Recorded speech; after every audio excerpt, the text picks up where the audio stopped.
50K ready. Welcome back. We got another co-host in the house tonight. I would say probably the most famous ultra runner in all of the state of Florida, arguably.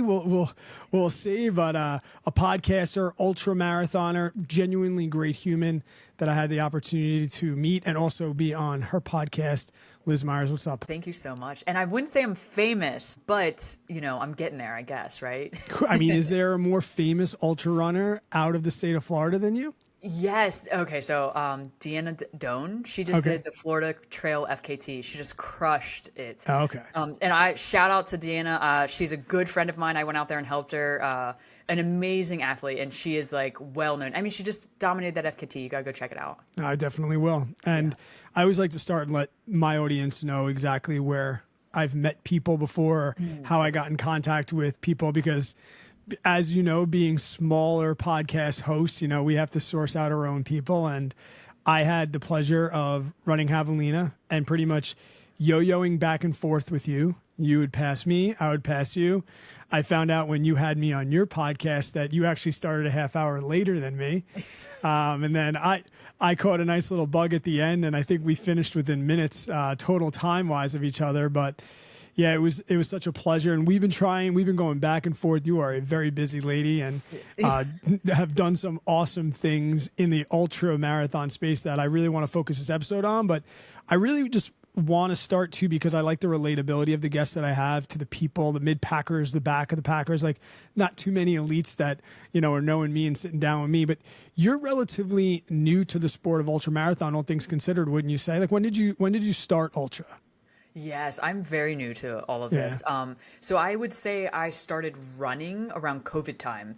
Nothing serious, just 5Ks, 10Ks, half marathon, eventually did a marathon. And then I wouldn't say I started fully diving into this until last year, but I had done I think I did one 50K in 2023, early 2023. I apologize, I cannot remember dates, but it was around then. And then like last year I dove all in, and then it's been full force and going crazy. So I love it. So when I sat down with you on your podcast, we had just finished Javelina, and you were getting ready to take on the Across Florida 200.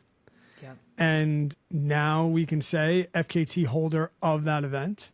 Yeah, so you're gonna kill me for saying this. It's not an actual FKT, and why not? Because it's a legitimate race. So if you go onto like the FKT website, I'm not there, because it was considered a virtual race. So I have the course record. I correct everyone because I feel so bad. What's the difference? So like a course record, like at Javelina, David Roach has a new course record, right?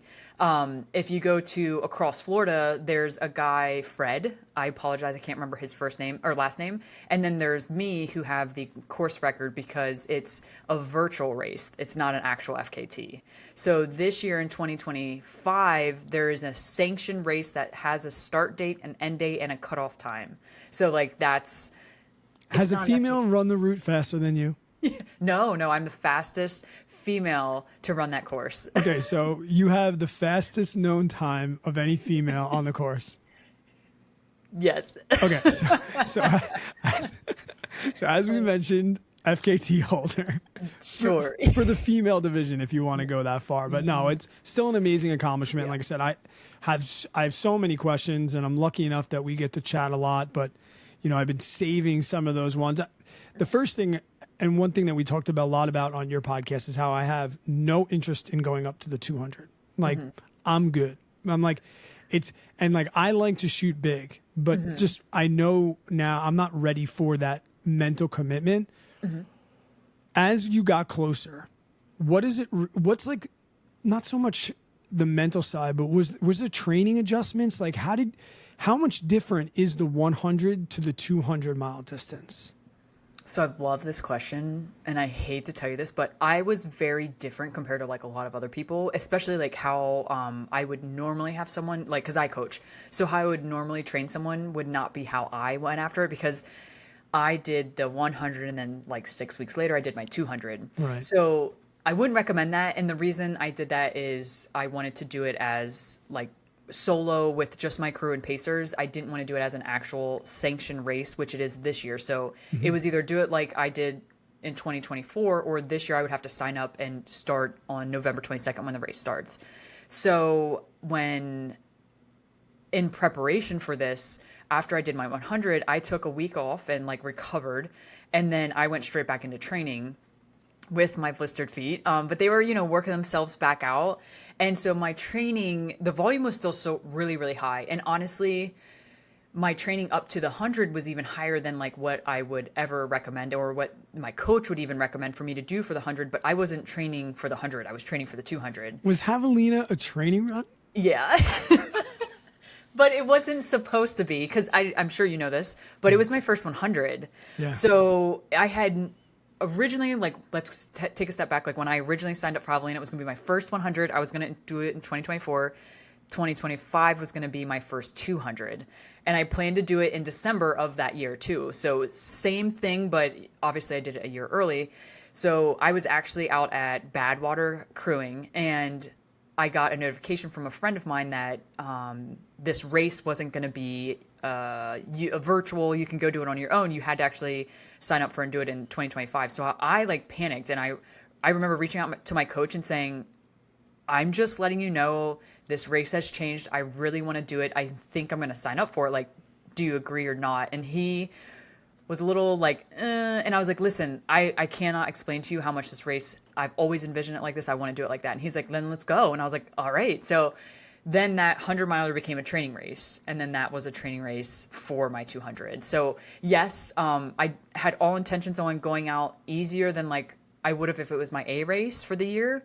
But I did dial it back. And then I had blisters, so I dialed it back even more because I didn't want to, completely destroy my feet and then not be able to run the 200.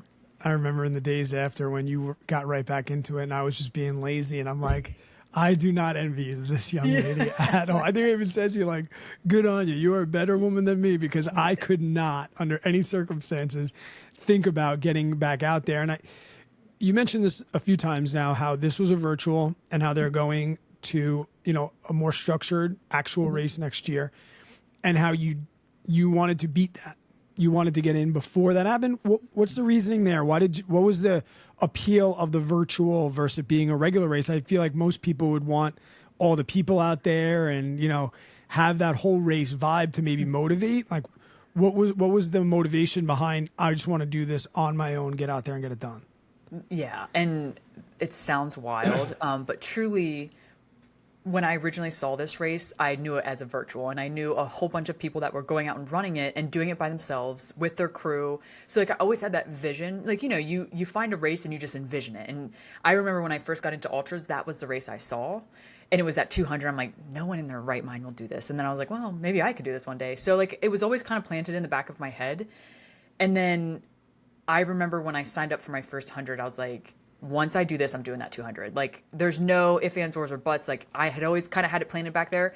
And I had always envisioned it as, like, by myself with my crew, with some friends pacing me and just going after it. And the closer and the more I thought about it, I was like, this is going to be so hard because I have no one to chase. No one's chasing me. It's just myself. And I was like, I definitely want to do it like that. So when I found out, they had talked about it earlier in 2024 of making it, like switching it and not being a virtual race anymore. And I got worried. I was like, oh no, like, I want to do it this way. What am I going to do? And then we stopped hearing about it. And then it was announced that the race, so someone else is taking it over now. Okay. So he was making it a legit race. And I was like, and not saying obviously mine was a legit race as well, but I was like, ugh. So I bit the bullet and signed up right away. Can you talk about the pros and cons of your crew? How'd you pick a crew? How many people did you bring? Because I know even ultra runners, they either want a crew, they don't. Some people want nothing to do with a crew. I can see that, like, maybe in 100 you can get through, but is it even possible to get through a 200 without a crew? Like, how did you go about that logistically? Yeah, so there's no way I could have done this without my crew and pacers. Okay. At the end of the day, they brought so much light and just, personality. And so how I picked my crew, my partner, Kristen, she's always been my crew. Was my crew, I think, for my very first, no, not my very first, my second 50K, so she's always like been there. And then recently my mom was my crew as well. So those two were my two crew, like main people. I was looking for other people. So I was like, I've already had my sister or my mom and my partner. Let me ask my sister, because my sister's a runner too. So I thought she could come out and run with me. And so I asked her, she agreed. And then my stepdad did come out. He had to work because I started on a Friday. So he came out late Friday night. So he was out there for a decent, and then he had to actually go back to work on Monday, which is wild. So he crewed all weekend and then went back to work. And I was surprised. I have a brother that is in the service, and he came down and surprised all of us. So he surprised me, my mom, and my sister. Love and he came out and crewed as well. And I'm so thankful. He ran like 10 or 15 miles with me. I can't remember. And I was running at this point, and because he hopped in, he's like, "Oh, she's hurting. Like she ain't gonna run." And so he was thinking he'd walk some miles with me. No, I was running. I was in such a good high, and I was running fast. So he's like, "Dude, I can barely keep up with you." But they were my main crew, amazing people. And then I actually had a pacer out there who she met me on night 1, and she stayed the whole time. So while we were out pacing, she's like, "Would you mind if I stayed with you?" And I was like, "No." Like and she'd already run a 200. So I had that instantly. I was like 100%. Like if my crew need anything, like don't hesitate to speak up. They're not runners, they're family. Like, and she was like, "Dude, your family's the greatest." So it all worked out. But she was, and her name's Lizzie Fowler. She was amazing. She also took a whole bunch of pictures of me out there. So that was also very, very special to have those professional photos more or less for the race too. So that was really cool. I know in Javelina you had a little bit of feet problems. You mentioned blisters a second ago coming out of that. Did that come up again? Did we change shoes? Did we change socks? How were you physically throughout, besides like obviously the physical breakdown of running a 200? Was there anything that hit you that you weren't expecting or didn't want to happen? So my feet, they did bother me, but nothing like Javelina. And I assume that's because they happened at Javelina. So like I was used to the pain. Okay. I was used to that. Blister wise, only my right foot kind of got bad. And I already had them pre-taped. So, and the preparation for that, I pre-taped my feet like crazy. I lubed them up like crazy. I didn't change socks. I think majority of the issues with the blisters in Javelina was the sand, and I didn't wear gaiters. Mm-hmm. So for this course, honestly, like I had run in Florida so much, I wasn't worried about getting blisters unexpectedly, other than more or less the wear and tear of 200 miles on my feet. So nothing like that in the sense, but I can tell you I wasn't prepared for how bad my feet would hurt. Okay. And everyone talks about it like, "Oh, your feet, like just, they're so sensitive." And it was so true. Some of the weirdest and worst pains I've ever felt in the bottom of my feet. I remember like multiple times I would stop and like rock around on my feet to try to like take the pressure off, because it was horrible, but obviously not to the point where I couldn't continue, because no matter what, I am very proud of the effort. I had a very hard mental time towards the end, which is given, but I think the thing I'm most proud of is like I didn't even walk slow. Like I hustled, and I may have stopped a few times and like rolled out my feet, or, I did sit during some crew stops, but I'm just very proud that I didn't like sit and complain and why me? Like I was moving. I was always moving. So that was nice. When did the feet really get bad? And you're saying like not blisters, like kind of just like sore bottom of your feet, sensitive feet. Was that an like early on thing, or was that mile 150? When did that really, how many miles did you have to put up with that? So I would say like around mile 70, I kind of felt it, but it was nothing to the point that I was miserable. Okay. I don't think that really hit. I mean, it would come and go. So I remember a few times when I was with Lizzie, I was like, "Dang, my feet really hurt." And she's like, "It's normal." And which made me feel better. She had been through it. She was telling me like, "Oh, it's normal. You're okay." And she was with me, I believe like 80 to 100. I can't really remember. That sounds horrible, but it really hit me then towards the end. Like that last 40 miles was mentally unreal. I still like think back and like, man, I could have done so much better, but I was just in such a down and I couldn't come out of it. And my feet were killing me. I remember stopping and like I had poles, so I'd like lean on the poles and like try to roll the balls of my feet around a lot. And luckily I had people there like massaging my feet and massaging my calves and stuff, which was really, really nice. But it's just different. And now I know. So I feel like I would do a lot better, but it was definitely a slap in the face. And I've been told by multiple people, like, the bottom of your feet, it hurts so bad. Be careful. And I'm like, oh yeah, it's gonna be fine. But no, they're serious. Poles isn't something you really hear about too much in Florida.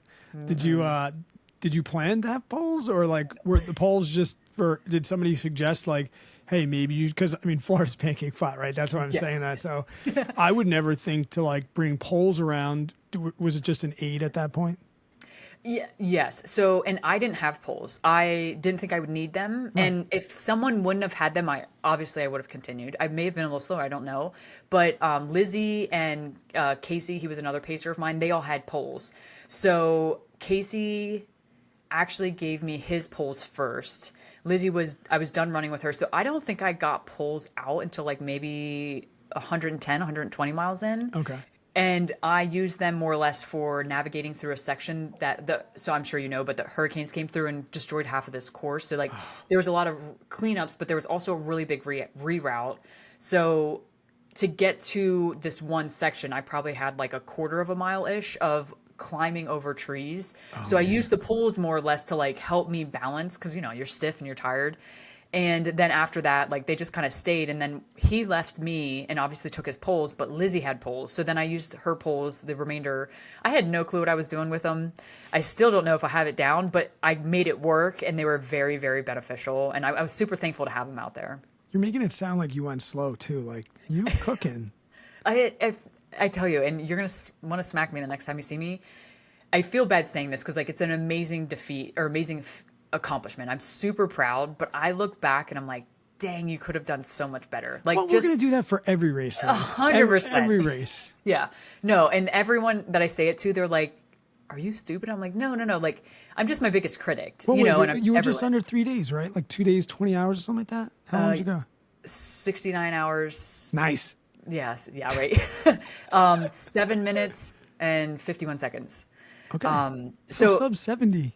Yeah, and that was my goal, was sub 70, to be 100% honest. So like I marked all of the boxes, but that last 40 miles, I think I just need to go redeem myself, Okay. Like there's a moment in a race where sometimes, and it's not even like anything went south, like mentally I was just losing my shit.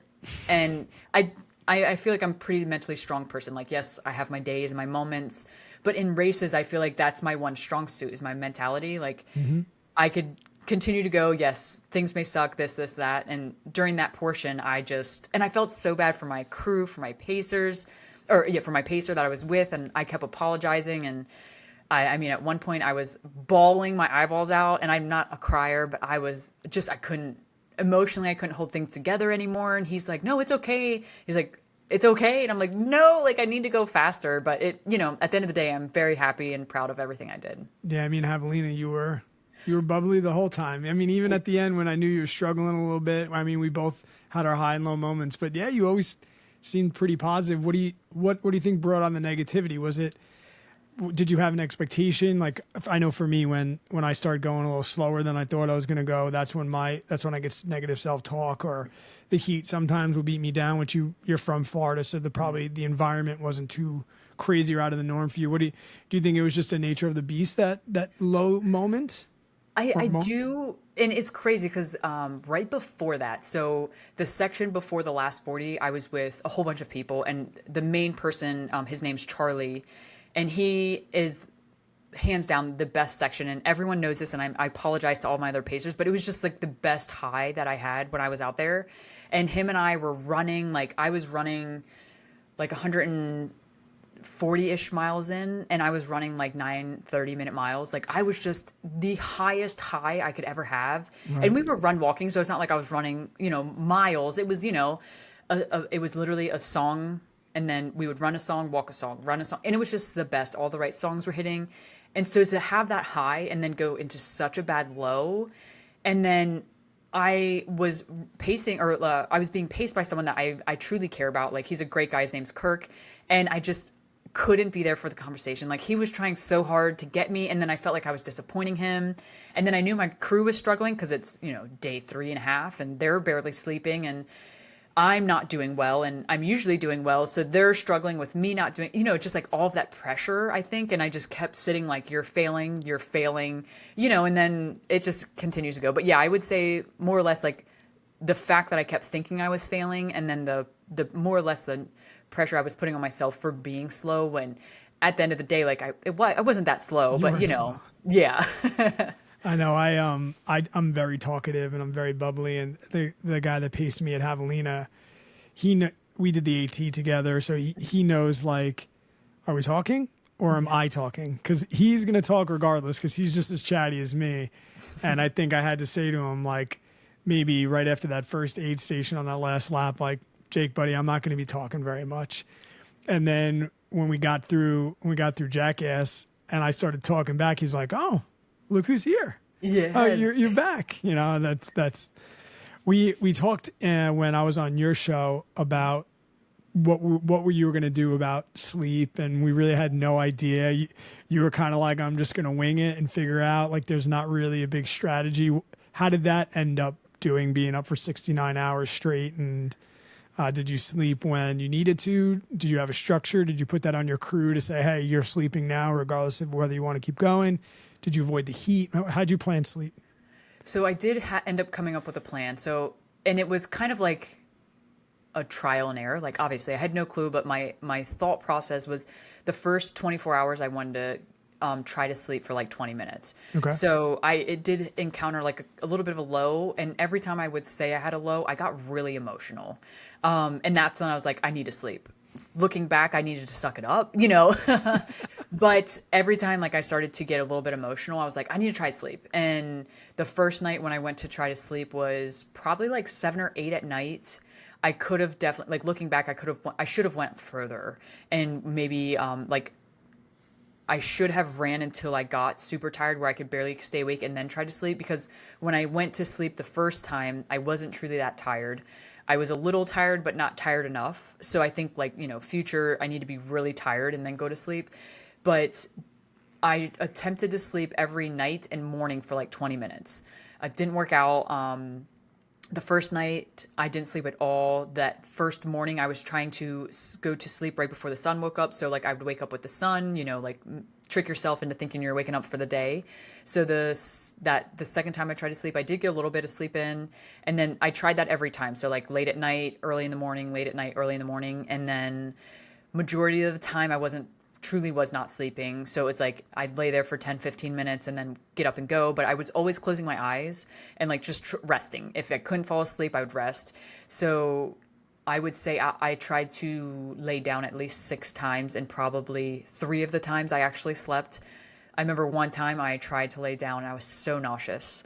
And I didn't know at the time, but for some reason, Kristen wasn't at the aid stop. And every time I went to sleep, Kristen, which is my partner, I was like, you're in the car. Like, you sit beside me, just let me sleep. I would feel better. Like, I don't, it was a comfort thing. I was like, I want you there. She wasn't there. So I was like, what the heck? Like, I'm going to sleep. And then my friend Lizzie was like, I'll just sit in the car with you. I'm like, okay. So she slept in the car, or sat in the car beside me. And I was so nauseous. And I would open my eyes and she, like, like the big eyed, and she's like, what's wrong? I'm like, I'm so nauseous. She's like, it's normal. And it was just so comforting. Like, things worked out that I needed her to be there at that moment, because I think if Kristen would have been there, she would have panicked and been like, oh my gosh, what are we going to do? What do we, and Lizzie was just like, no, it's okay. Like, it's okay. You're going to feel that way. Just close your eyes. And I would listen, close my eyes and try to go back to sleep. But I did take like a 60-minute sleep on the night, on Sunday night. That was like my lowest low. That was right before, like right in the evening of really bad low.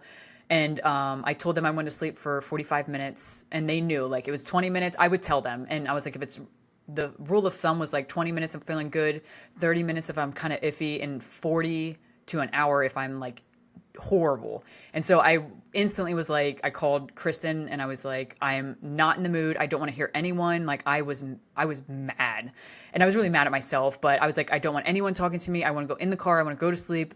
45 minutes.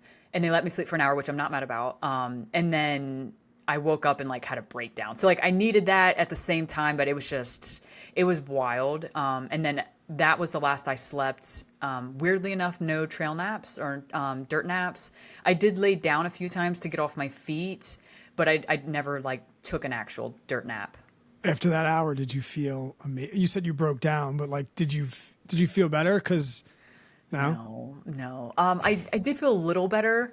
I don't think I really felt good until I hit that last like mile and a half, and I ran that last mile and a half, which is like a 8 minute mile, under an 8 minute mile, which is insane. But I was just done. Like I was yeah, ready, and I was so excited, and I was like, oh, I only have like a mile and a half, and you know it. But it took me, because I knew it. You know, roughly I would say 8 to 10 miles. I was really cutting off close to sub 70, but I knew I had it. right. So my pacer at the time, which is Kirk, he was like, if we hold at least this pace, like you'll get there. And I'm like, well, then let's go. So we were power walking. And I look back now and I'm like, I wish I could have run, and I'm sure I could have, but mentally I just couldn't get out of that spiral. So up until that last like mile and a half, we power walked, and I was, cruising, knowing I would hit the cutoff or hit the sub 70. But it was just that like last mile and a half where things finally like flipped, and I was in a better mood.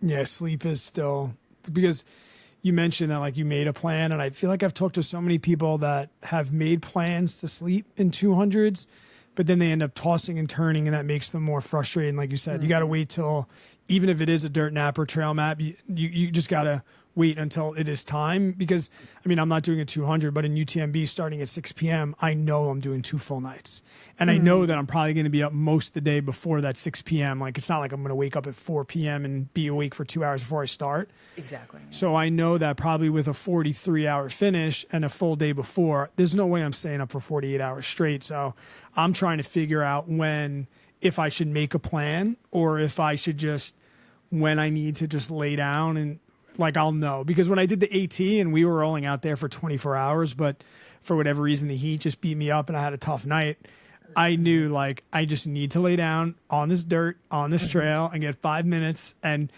I'm one of those, when I woke up from that 5 minute nap, I felt like a whole new man. It was like absolutely unbelievable. And more than the elevation and stuff at UTMB, sleep is definitely like also two emotional nights. Like I think that's one thing about 200s and even these bigger races that go through 2 nights. Like one night is shitty enough. Going through one night is hard.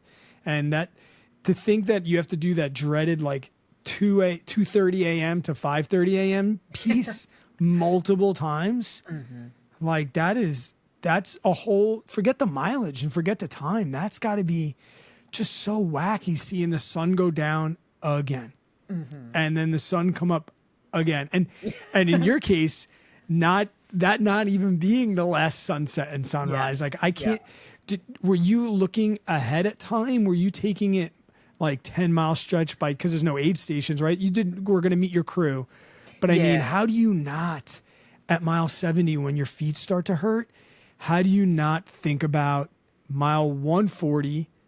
And then that's double what you just did. And then you got to fucking do that again.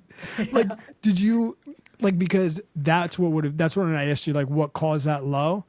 For me, I can do a pretty good job at having Lenos like aid station to aid station or loop to loop. But how do you not think like, oh my gosh, this isn't my last sunrise? So everyone asked me this, especially in the sense of the distance, and I had no one out there with me, like to run after, or that I was being chased by. Like there was no other runners. So at first when I went into this, I was like, I'm going to do it aids or like crew stop to crew stop. So there were certain crew stops.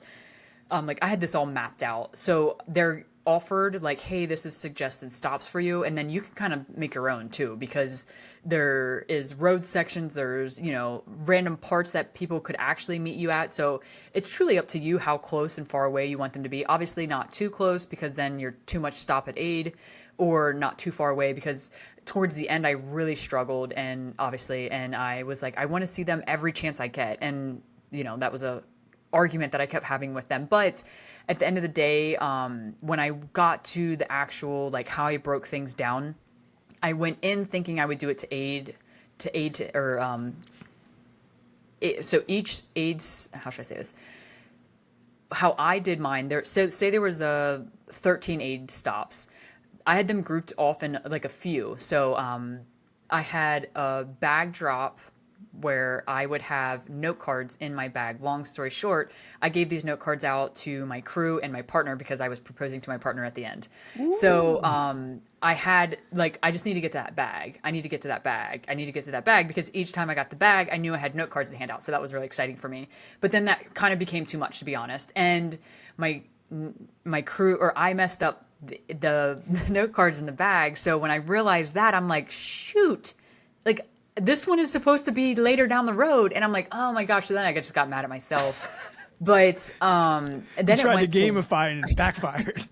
I don't know what I was thinking. And I was not even running then. So that's the bad part. But then I went to runners, like my pacers. So then I boiled it down to like, oh, well, I just left Lizzie. I have Casey for a little while. Then after I left Casey, I had Charlie for a little while. Right. And then after Charlie, I had Kirk. So like then it became bigger sections, but I was super excited to run with each person I had. So I was truly looking forward to that. But I just didn't consume myself with the 200. I worried about like, I have 4 miles to the next aid stop, and then I have 15 miles till I see Charlie. You know what I mean? Or like really broke it down into smaller portions, but like a big portion within each small portion, if that makes sense. I don't want to throw any of your crew people under the bus or anything like that, but did you choose your crew? Did you choose your pacers when you wanted them? And was that for a specific reason, or did they jump in when they were available? Because I know me personally, like I knew that I wanted Christian for the third lap or the fourth lap because I knew that he was a good motivator. And I knew that he was going to get me through. He was going to be better at getting me through the darker times. Where I knew I wanted Jake at the end because he's my boy, and I wanted to come to the finish with him. And like I knew we'd have great story, and I knew he'd put no pressure on me in the last lap. Did you dictate who paced you when, and did you pick that, or did they kind of tell you when they were able to run? So you're gonna die when you hear this. I officially only met 2 of my pacers before ever in person. Wow. Everyone else, so 2 of them I had on the podcast. You grow a relationship with them. I felt very comfortable. I was super excited to have both of them on.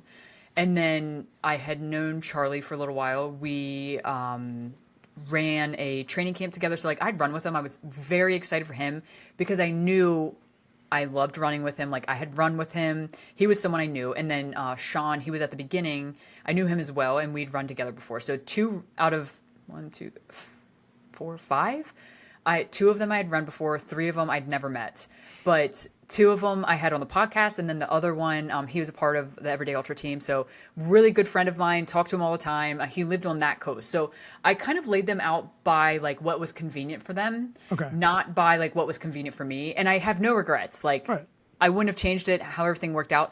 But it was like Sean lived on this side of the state, so that's why he was there. Lizzie just said she'd do whatever, so I threw her in wherever I wanted. Casey was like, hey, like I can kind of do this area, so threw him there.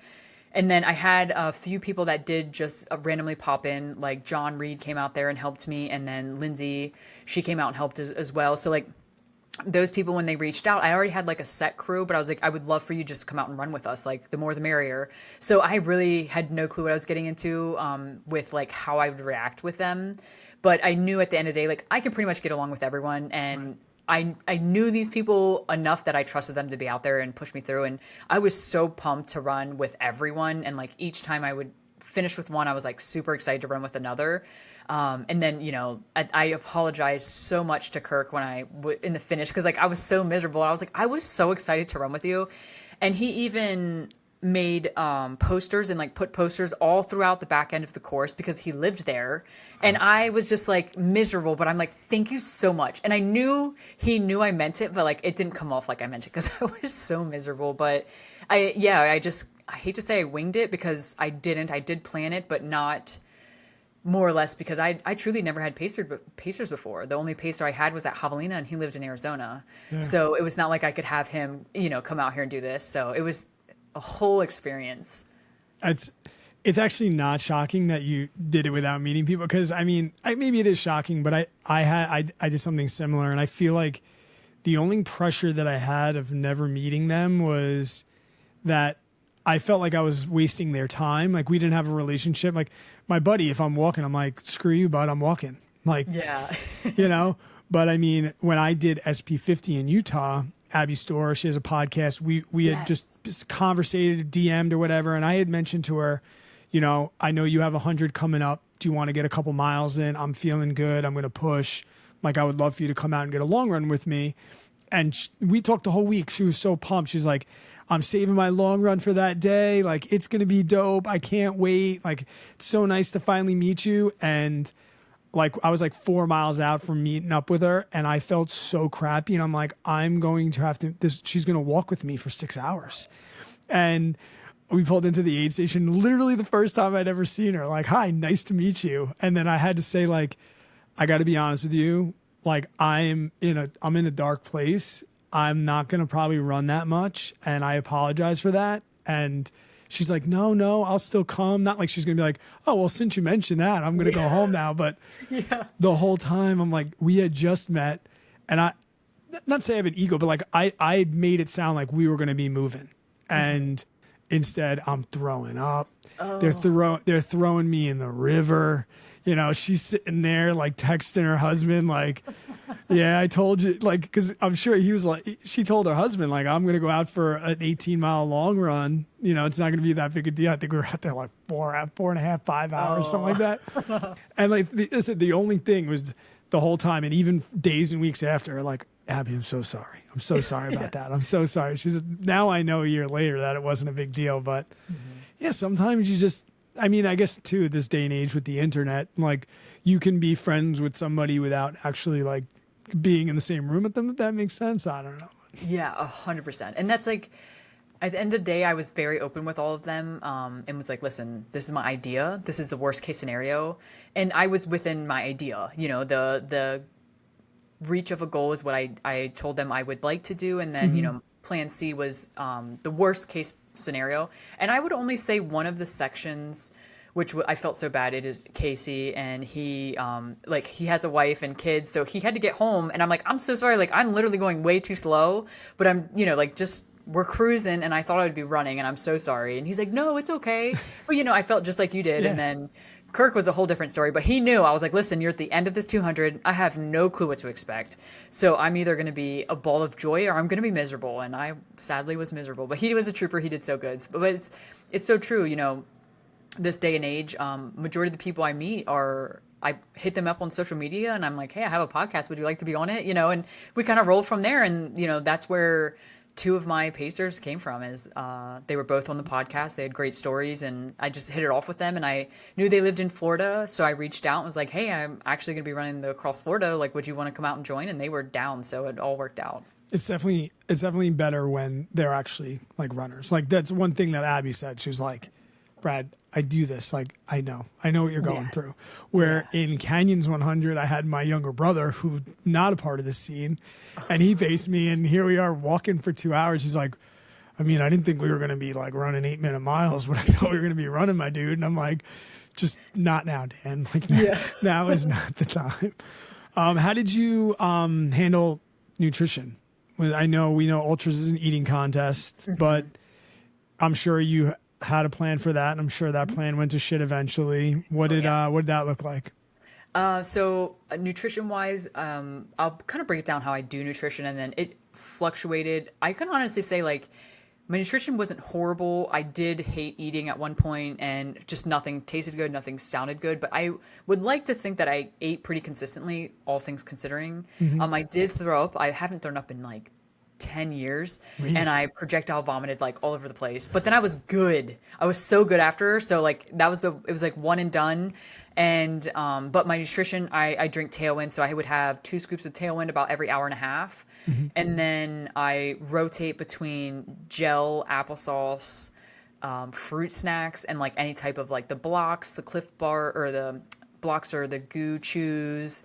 So like, it would vary. I was trying to stick to like my quote unquote race nutrition. I typically do fig bars and stuff like that, but that became very sickening. I was tired of chewing more or less. So I know at a couple points, like, I was really tired of eating. So they were like sneaking stuff into my water, which I was fine with. But it fluctuated between more or less like what I could get down. So like, believe it or not, I could just suck it up and get a gel down. But like, I had the hardest time eating fruit snacks, when typically like I can't do the gels and I can eat the fruit snacks. So it would go, no, bad, normal, but I was drinking Tailwind like it was nobody's business. Never, like I've always had Tailwind, never really had any issues with it. I would say during this, I went, probably like 160 miles drinking Tailwind, had no issues. But then I eventually went to Coca-Cola, and I would drink Coca-Cola every time I saw my crew. And then the last like 20 miles, maybe a little more, when we got back into civilization. So like in Florida, if everyone or no one knows this, like from coast to coast, there's the center of Florida, which is kind of wooded, not to say country, but country, and there is not a lot of restaurants or anything like that. So when we got onto the other side of the coast, we finally hit like more restaurants and more food, so people could go grab me food. And I was eating a McDouble and a Coke almost every aid station. Nice. From that last like 30-ish miles. And that was when nutrition kind of got iffy, and I just went to that, and I stuck to eating a gel here and there, and then the McDouble and a Coke. And then I was drinking Coke. I think I kind of got away from Tailwind for a little bit and was drinking Coke and water. But yeah, nothing too crazy. Like I had pizza, ramen. But not a ton of like real food. Sounds like you stuck primarily to like what you'd have in 100 or a regular ultra. Yeah, and I would say half of that is due to the fact there no aid stations or no aid, like quote unquote aid stops. Right. And I had packed so much food, like so many chips, so many Cheez-Its, and I would eat some of it here and there, but not like I originally thought I would. But I also think, and this is nothing on anyone, but it wasn't in front of me. So I was just kind of like, oh, and then people would offer me ideas, and the typical, do you want this? No, I don't want any of that, Right. But I know I ate a lot of ramen. The nights, believe it or not, got kind of chilly. And the last, I would say the whole Sunday night to Monday morning, I was not freezing and shivering, but I was cold. So I had on long sleeves and pants, I think that whole section. So anything warm was really, really nice. But yeah, I stuck to a lot of like your typical ultra running food, which is wild. I thought I would eat so many, Right. so much more whole foods. Yeah, that was surprising to me. That yeah, I've heard people say like I abandoned all the gels and everything way earlier than I thought, but that's interesting. Is there anything is there any like one moment that you can think of that really like surprised you throughout the whole thing? Like, oh wow, I anything from I didn't realize I'd feel this good, or running that last mile, or just anything that, because I'm sure you just laid awake for nights thinking about the event and trying to plan out every minute, or at least try and visualize what the whole thing. What was any surprises that you had along the way? If any? Definitely the moment. I had tons of surprises. Honestly, Okay. I think I was surprised by how much I was surprised. Okay. And not to say like I didn't prepare, because like you Yeah. just mentioned, I visualized everything. I planned for worst case scenarios, best case scenarios, and I just felt like things would happen. I was like, oh, I didn't expect this to happen, or maybe I didn't expect it to happen so late or so early. But the high that I had with Charlie was seriously like out of this world. And I don't know if it was because I was so excited to run with him. He's a really good friend of mine. I'm actually going to go crew him at the Monster. So like, I just genuinely was so pumped to see him. And I was, like I said, we were cruising. He got me back to running, and then I would run a song, walk a song, run a song, walk a song. And it was just like, I was singing. I couldn't believe, like I was having the best time of my life. And that was really just eye-opening to me of like, you can do this. Like I'm 100 and some miles in, 140 miles in, and I'm cruising. But, things were tired. So then, after that session happened is when I hit like the lowest low, and that really surprised me. I think that last 40 miles was like the biggest slap in the face. I didn't anticipate to have such a low. And then like you'd mentioned, like running that last mile and a half, I think it was roughly, I would just say, just in case, it was probably that last mile. I know my last mile on my thing is like under an 8-minute mile, and I just can't believe it. Like 200 miles in, and I ran a sub 8, and I don't run a sub 8. Like my easy paces are not a sub 8. I'm not a fast runner. But I was just so surprised. And I was honestly a little surprised how mentally with it I was. Good. Don't get me wrong. I had my lows, and I have a few videos and a few pictures, and I'm like, oh my gosh, I look like shit. Like I can't believe I look like that. And, but at the end of the day, like I felt pretty good. And after I was finished, I felt so good. So I was really surprised by that. You said, I mean, obviously the hindsight things you could have done better, this, that, and the other thing. Is there anything that was in your control that you screwed up that you regret? Yes. And he knows this, and I don't blame him for this by any means. But when I was with one of my pacers, we went off course for a little while. And at the end of the day, I will always take full responsibility for this. He always blames himself, but it's my race, It is your job. and it was at the beginning of the race, so it's not even like I was tired. So that it was 100% my fault. How many miles? We both have. I am not entirely sure, to be honest. A little over a mile, I think. Okay. And I think he said like a little under a mile. I don't know. And at the end of the day, it doesn't matter. I still finished, and I'm 100% happy with my time.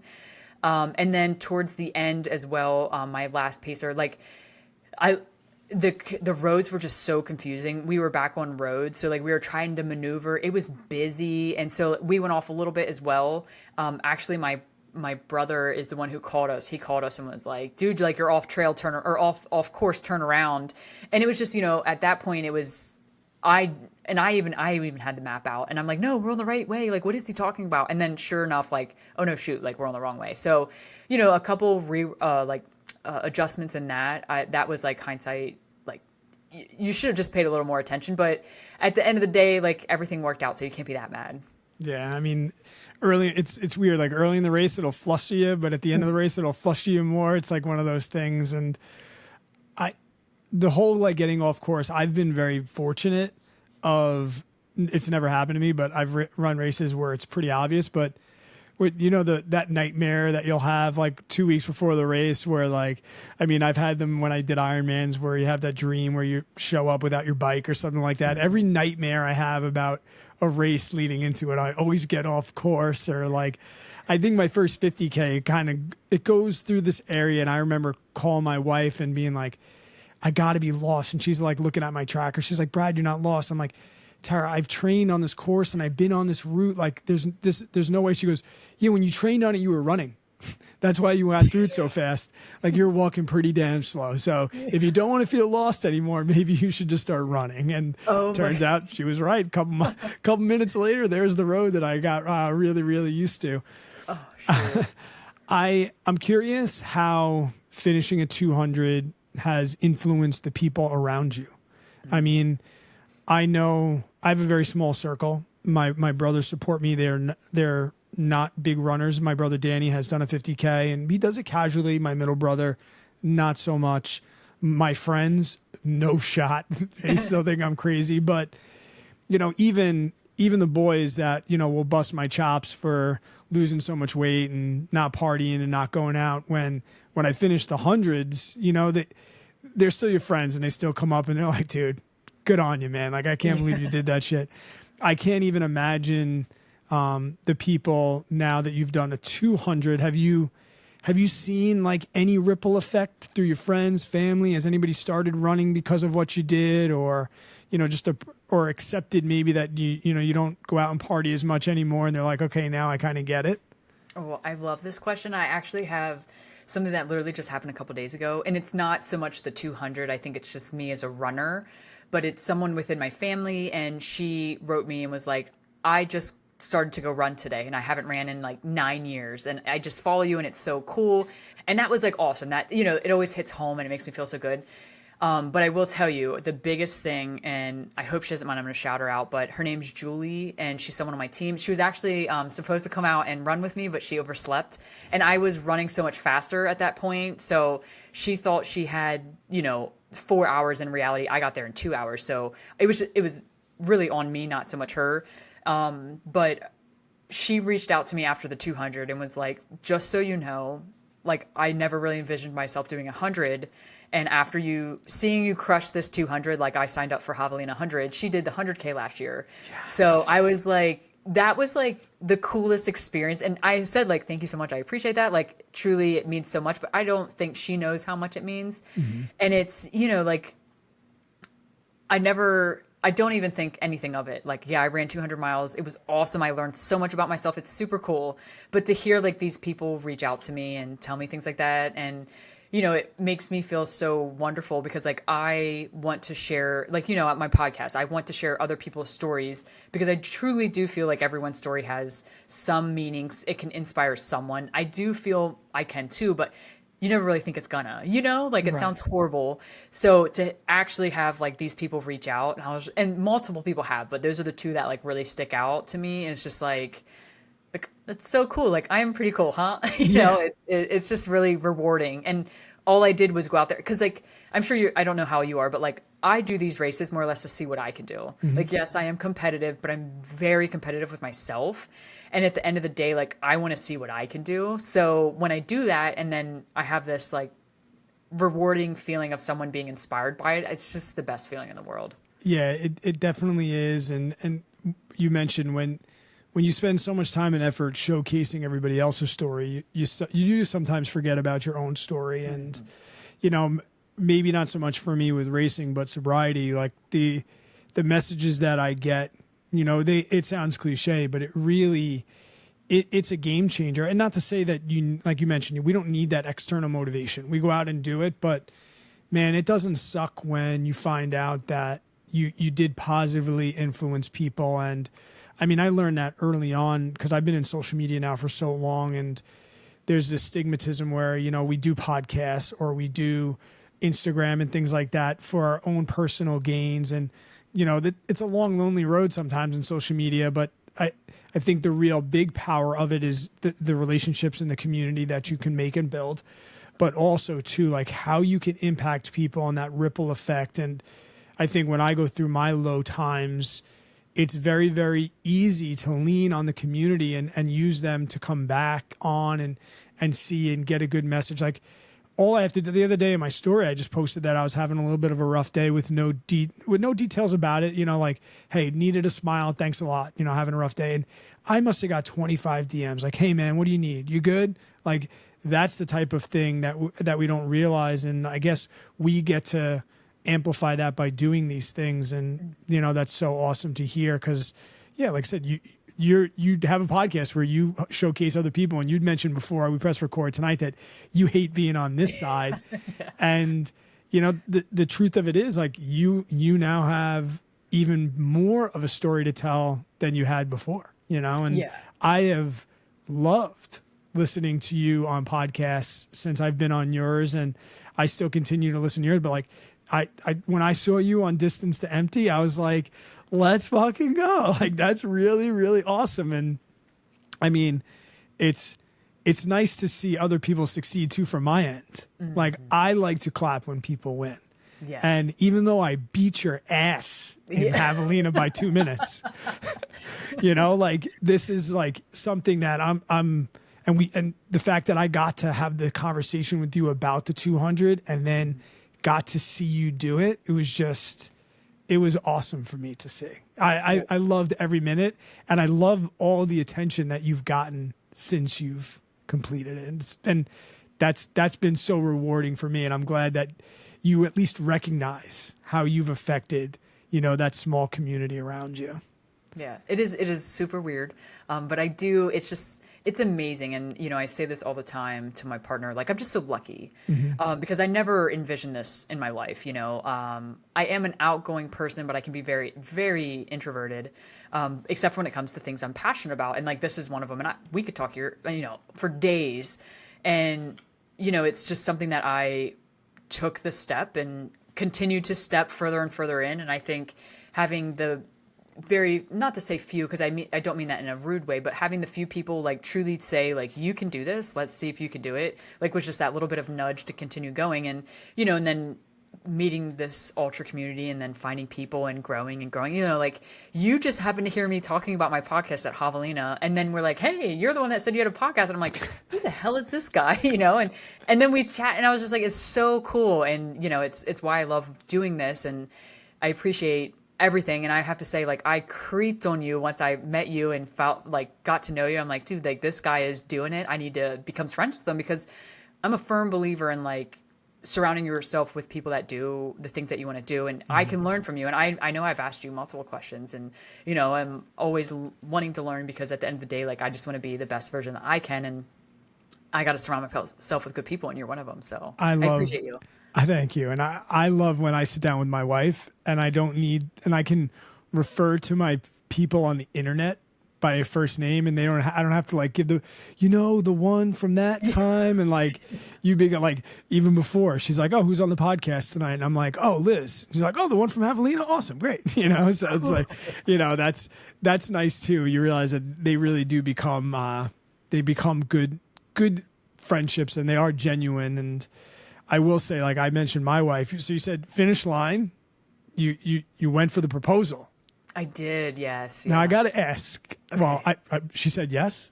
Yes, she said yes. Yeah. Okay, so I got to ask this, and maybe she won't hear this. Maybe she will. Did you have a plan B if you didn't finish? No, there was no, like, I would have crawled. So let me rephrase that. What about if I like an would've alligator broken- comes out? There's alligators there. That's the only thing I know about Florida is alligators and far rights. I was not, yeah, there. So I was like, okay, so alligator comes out, snatches you. Did you think like, oh man, all right, so I guess I'm gonna have to take her to dinner next week, or we're gonna have to plan a romantic getaway if I don't finish this thing? No. So, and that's like, she knows this, so I can say this and she won't get mad at me. I didn't want to get married. It's not like something for me. This is very much for her. I love her dearly. I want to spend the rest of my life with her, but marriage isn't something that I have to do. I knew it was something she wanted. And in the midst of signing up for this 200, I was like, wouldn't it be cool if I ran 200 miles and then proposed to Kristen? So I actually like talked to my mom about this. I talked to a few people about it. And my mom, who's like my best friend, was like, I don't think it's a good idea, Liz. That's not for her. That's for you. And I'm like, but I'm a girl too. Like, what are you talking? Yeah. So I thought about it some more. Then I talked to a whole bunch of people and I got some more advice, and they're like, well, someone, her name's Lexi. She's a good friend of mine. She recommended for me to do the note cards. I'm like, that's genius. It makes it very sentimental. So I did the note cards and then I proposed to her at the end, but I had no intention on a what if, which is kind of weird to think about. But I thought to myself, like, for the race, like I was going to finish. The only way I wouldn't was if an alligator got me, or like if I broke something, which was a big fear. Like you never know when you get tired, if you trip. And I knew part of the course, a little bit of it was like climbing over random trees and falling down trees. So I was a little worried, but I had no thought of like, I wasn't going to finish. And everyone except for Kristen at my race knew I was proposing to her at the end. So they all, if I was in an issue or like, hey, remember what you're doing this for? I'm like, oh yeah. Yeah. Like it was well rehearsed. I did really good. And yeah, I didn't think, what if I didn't? There was no like, what if you didn't? You were doing it. Well, I'll tell you, it's a really good sign that you are ready for marriage, because one of the biggest things that I've seen in marriage is you're going to do a lot of things that really you might not necessarily want to do for you, but you're willing to sacrifice it for them.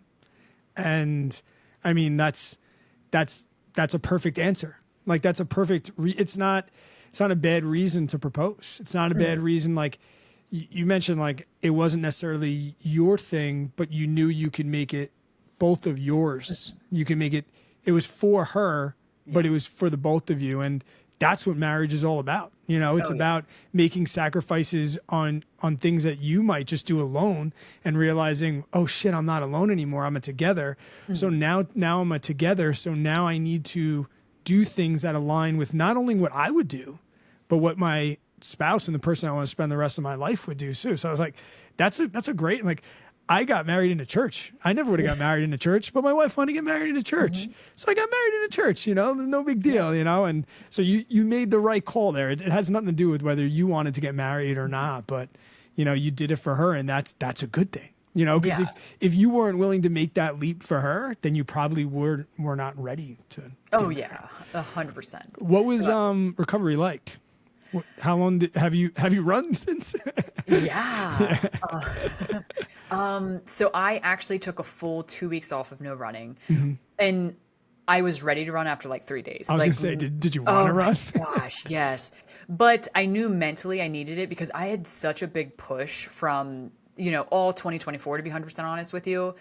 It was just nonstop, and it was push or like driving. And then not to mention, like, everything kind of took off in my personal life with coaching and the podcast.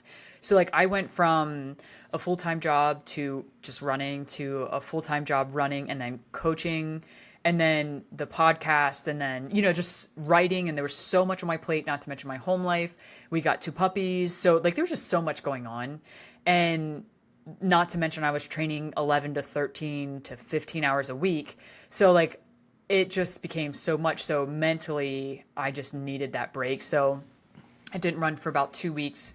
And I would say probably 3 days after I was ready to run. But my legs were still a little sore. Yeah. Mentally, I was not ready, but like I wanted to, you know what I mean? Yeah, like I know a lot of people get like post-race blues. Did you get any of those?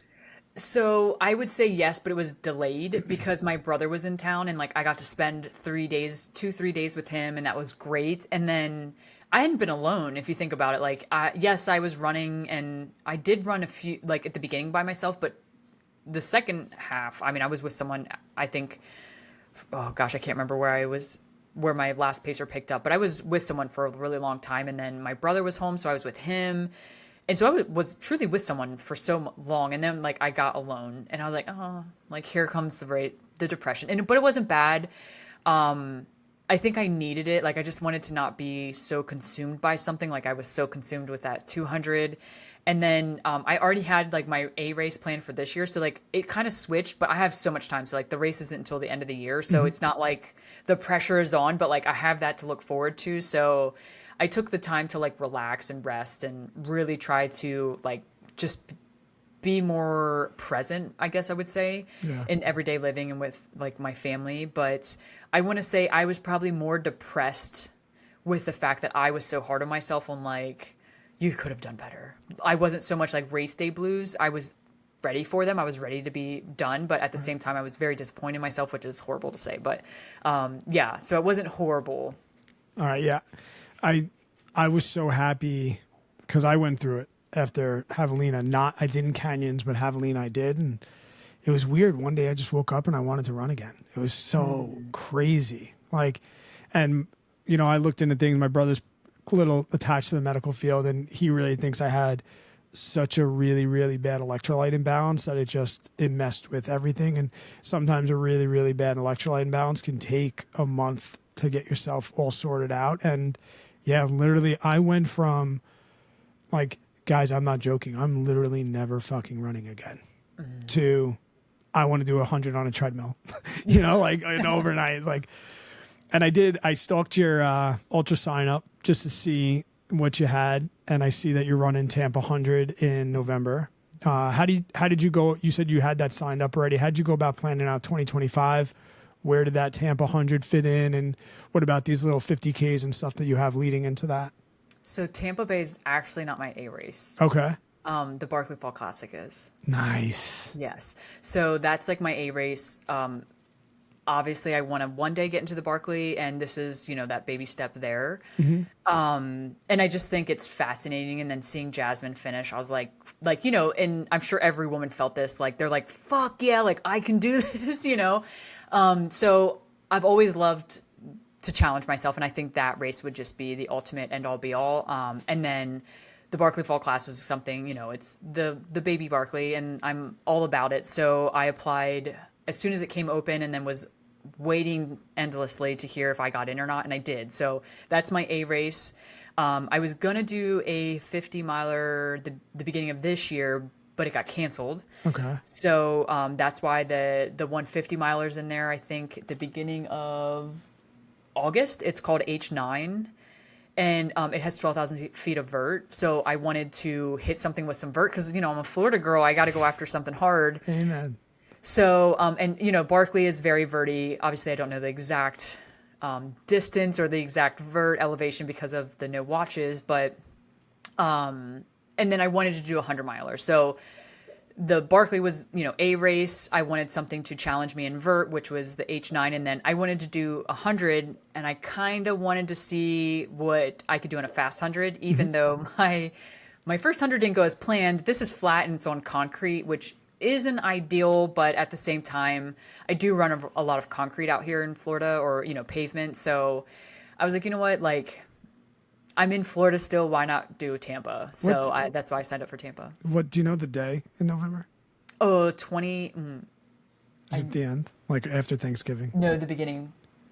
No, second weekend of November. No. I think it's the 8th or ninth. I Keep should me, know keep that. me in mind if you need a hand. Oh, okay. I mean, that's when it starts getting cold here. I could come down. Oh, Depending on what UTMB does. true. You'll It's be it's funny how like similar but different we are. Like I mentioned, I don't want to run a 200. yeah. Barkley does nothing for me. Really? I think it's. I don't want to say. Maybe I'll get shunned for saying this, but like I'm shunning you already. I borderline want to say it's stupid. No, I still love you. Don't worry, but I don't Like agree with that. I'm not taking away the effort it takes to complete it. I'm not taking that away. I'm just saying it's a little dumb. What do you? I mean, hear I me out. don't know. Like it is insane. I said I understand the whole adventure thing, but like, and maybe this is like, it's funny because I love the backyard format. Ooh, So okay. like, I don't want to knock Laz completely, and I don't think it's not personal, but like, I hate gatekeeping and things like that. So my wife kind of feels the same way. Like when I'll try and sit and I've never been able to get through a documentary, Barker. Everyone's like, you got to watch it. And like, I don't want to use the word narcissist, but like I grew up with narcissists in my life. So it's a huge red flag for me. And it just, there's very few people in the world that cringe me more. And I feel like his gatekeeping maybe like, although I get it, it's quirky. The participants love it. Like, yeah, bring a pack of cigarettes and some socks. Yeah, that's cute. But like, I don't know. I just think it's dumb. Like, I just think it's dumb. I like go find a book and rip a page out. Like, okay, dude. Like, if you say so. Like, Oh, I love like it. I'll blow my little conch and then you'll know when to start. I don't know. It does nothing. I understand why, but like, I guess if anything, that takes some pressure off my plate because I don't have to worry about ever like figuring out how to get into that thing. No, that's true. That's true. But Liz, don't get it twisted. If that dude called me and was like, "Hey, Brad, I talked to Jameel Curry. He said you'd be great for this. You want to come run?" I'd be like, "I'm in, dude. What do you need? A pack of cigarettes and some socks? I'll be there." Oh, that's hilarious. It's the same as if somebody called me next week and was like, "Hey, I got you into the Monster. You want to call in sick and get fired and come do the race?" I'd probably show up. Who knows? But Oh gosh, I love it. do you want to do another 200? Oh yeah, Yeah. yeah. I would.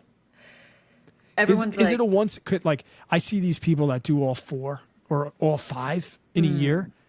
Is it 200? Like, is the bounce back at just like similar to 100? Do you think like can you do a 200 every year?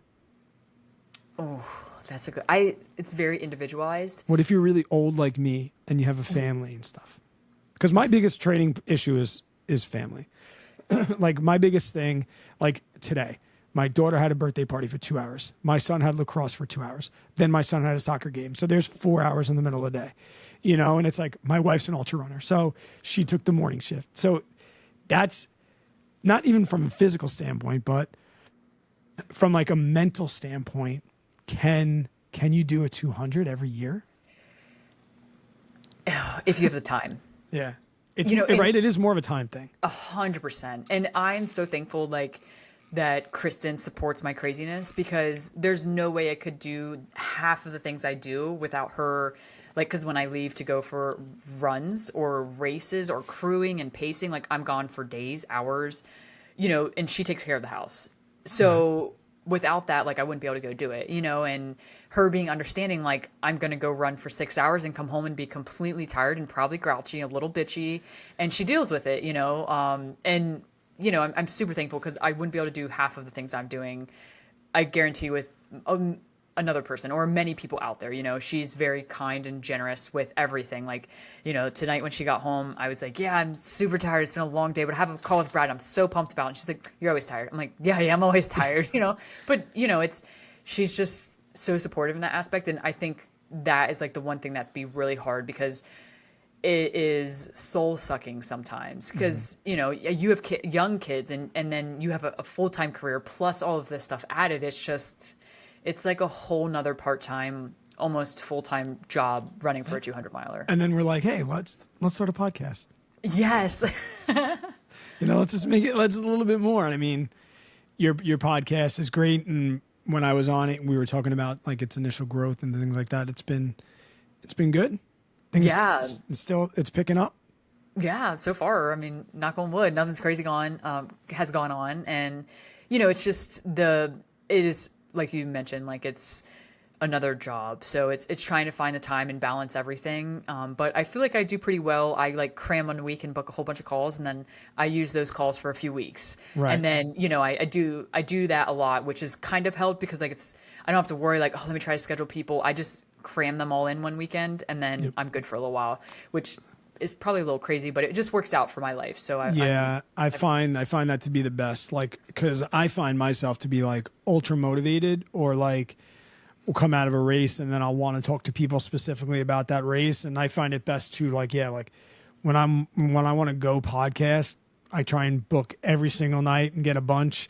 And then most of them aren't time sensitive where like I can kind of stretch them out and release them over time. And every once in a while, like my buddy Taylor's doing the Monster, and like I'll definitely get his out before the Monster, you know. And I'm very jealous that you're going. See, Taylor was like, no, I don't want anybody there. I don't want to see anybody. Because when we were out for Crazy Mountain with him, that was the first time he like was willing enough. Like we talked him into letting us come. Oh like God. He's so old school. And after that race, like same questions, like any regrets, what happened? He goes, I'm not gonna lie, I didn't really. He's like, I love my wife being here, but you guys, nah, we're good. So he's doing the 300 solo. Yeah, he's got because I don't even think Pamela's gonna go. I think the guys from Recovery Strong are gonna go. Just like I think he pointed a finger and said, you can come, and then you're going to drive him so you can come. Wow. And I think that was mostly in case he wants a pacer or things aren't right. But even when the race first came out, he was like, one of the best things of this race is no crew until mile 126. Yeah. He's like, that's great. So I spoke to him a little while ago and I'm like, dude, I'll call in. Like, you know, it's a really busy time of year for me, but I'm like, you're that important to me. He's like, not, to be honest, don't take this the wrong way. He's like, I don't really, I'm good. And oh my God. I appreciate that so much because he is one of those people that is just distracted by the things around him. And he's very dialed in. He's been doing this so long that, you know, that's awesome. And I love that. And there's a part of me that wishes I can do that. Like I almost regret how much I depend on people in these events. And like, that's another thing that I'm really worried about with UTMB. You know, like my wife's going to go there, but like no pacers, really no crew. You know, that's going to be that. No pacer, no crew, 20,000 feet for a flat island guy. And, you know, 2 full nights. It should be an absolute disaster, but we're going to get it done. Yeah, it'll be a great disaster. That's what I like to call them. Yeah, then I'll beg you and I'll get back on. So I mean, we'll just have these talks after every big race. And yes. we'll continue to see how we evolve. And I want you to get back to your fiance. So I want to ask you one last question. Oh, let's go. And I'm going to kind of spin it back on you because I know on your podcast, The Tribe of Runners, at the end of the episode, you asked me and you asked many of your guests, like, what does the tribe mean to you? So now you can answer your own question that I hope you've at least thought of once or twice along the way. You know, and maybe you already thought about this, which is why you named your podcast that. But, you know, what does the tribe mean to you? Yes. Believe it or not, I have thought of this, and that's like where the tribe of runners came from is really the thought behind this. So, and I kind of take it back to like when I was in high school, I played sports and I always had a team, and like my team was my tribe. Like they were my tried and true. We were really close. And when I got out of high school and I got older, I'm like, I don't really have a community. And I always felt kind of like, not to say odd, I am very odd though, but like just I didn't have my people. And believe it or not, even before I got into the ultra world, when I met my sister's friends that were like running, I was like, these people are like me, like they're obsessed with running a little. And, you know, and then I got into the ultra world and it was just completely different. And I love the word community. Like all of this kind of boils down to the same thing, like community, the tribe.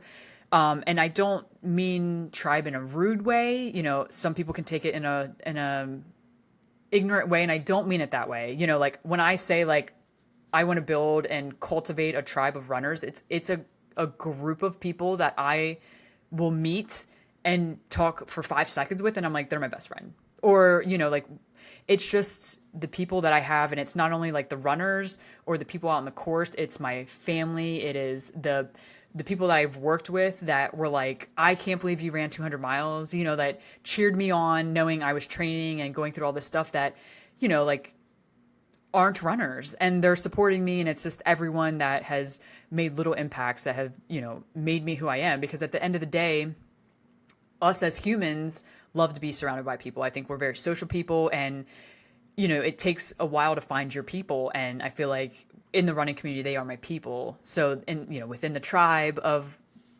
all the worlds and all the people out here, like my tribe is the running people, and I love them, and I want to surround myself by all of them as much as possible. And I truly do want to share, and I say this in my podcast, like share all the stories, because I feel like everybody can take a little bit of something from someone's story and truly be inspired from it. And that's what also creates this tribe of runners, because we're all bouncing our beliefs and our thoughts and our experiences, and then growing and doing the same thing on and on and on again. So that's my... And I love the long form podcast method is just awesome too, because one of my favorite things is hearing about all the ways that a podcast episode impacts people that you never would have thought. Like, Oh yeah. there's so many words that we just said in an hour and 15 minutes, and you could have said something that you had no idea, but it could have just struck a chord with somebody, and I'll hear about that. And that's just amazing. And I kind of fibbed. I said I had one more question. I have one more. You can ask all the questions. I talked to Kristen beforehand. I'm like, listen, Brad and I talk a lot. Be prepared. I know. I think I set the record on your podcast. You did, yes. And I don't think it's been broken yet. We on your podcast, you said that you didn't think you would ever wear a belt buckle, and I told you to get a belt. Have you gotten a belt? I haven't. I have not. But you also said that the Across 200 is the biggest belt buckle in the whole wide world. Do you have it within arm's reach? Yeah. Let me see that thing. I'm Jesus. gonna die. It is huge. Dude, oh my. Like, put it back But- put it back on your face so we have like perspective. It's the size of your head. Oh yeah, it's ginormous. So like my hand, right? Oh my god. Now did they mail that to you Yes. because it's virtual, so you sent in your time or whatever, and Yep. So they can track you. I had a live tracker. So he knew when I finished, and then he mailed it immediately after I finished. But I will tell you, and I'm not trying to talk shit, but it is broken because I can't, like, it's cemented down. I can't lift this part up. no way. So I would never be able to actually wear this because of that. We can make that happen. If it broke, I would be so heartbroken. Did I you ran reach- 200 did you miles reach- for this. Did you reach out to him? No, I will. Are they I all will like never- that? Like, have you talked to somebody else? Other people wear them. Yeah, it just must be this one. It's literally like cemented down. Get a screwdriver in there and just give it. I don't. It's my baby. That thing, it's a dinner plate. It is. I will tell you, so many people have done this 200 for this belt buckle. Like, Yeah. I know so many people are like, dude, I just want the buckle. And I'm like, oh, I want to run the 200 miles, but the buckle is nice. We said it changed the ownership, or the RD changed. Is that damn belt buckle going to stay? I hope it doesn't, in the nicest way possible, because I don't want anyone else to have this other than like all of us that have already done it. But I believe they are keeping it. So You'll be like, oh, shucks, they changed it. yeah. Oh, damn it. You can come over and see mine anytime you want. Do you want to see mine? It's nice. Hold on, let me just pull it out of my backpack. Yeah. All right, Liz, thank you so much for your time. I really do. I always appreciate it. And like I said, I've been looking forward to it. And just after we spoke on your podcast, it was something we knew then, after going an hour and a half then, that we had more to talk about. And as I mentioned before, watching you do this 200 was kick-ass. And it was really dope to see you do that. And I look forward to watching you do that stupid race. The stupid race that you secretively would do. and then, and then more importantly, smashing that 100. You said you're going to set a time goal. Yes, I haven't like looked into it. I don't know the females record, so I would have to look into that before I'd say like, oh, I'm going after that. But I would genuinely love to run like the fastest I could, which I have maybe an idea, but I don't think I want to announce it yet. Okay. Because like my first 100 was sub 24, and I didn't do that. No, no shame. I had some issues, but I want it to be under sub 24. So Good. I will say that. That's doable. Yeah. We were close in Javelina, and it was record Yeah. highs, and we had a shitty day. Yeah, but I might go after the record. If it's in reach, I have to really, I don't want to be ignorant. At the end of the day, that's not who I am. I'm not going to go, oh, I'm going to go after this, and there's no chance that I could. So I'm going to try and take down Jim Walmsley's rim to rim to rim challenge. No sub big deal. 16, I got Yeah, that. I got it. No big deal. But yeah, I would like to go out there and push myself for sure. I will definitely link everything to all the things that Thank people you. need to see, and I hope I can help grow your audience a little bit. And as two small podcasters, we're here to help each other out, and kick ass and take names. And I'm ready to have you back on. Oh, it'll happen. Let me at least get through UTMB so we have some adventure to talk about, and For then sure. We'll have more conversations. But no, yeah, I look forward to it, and I look forward to hearing all the great feedback that I know this episode will get. All right. Thank you so much. I truly appreciate it. Thank you. Have a great night. You too.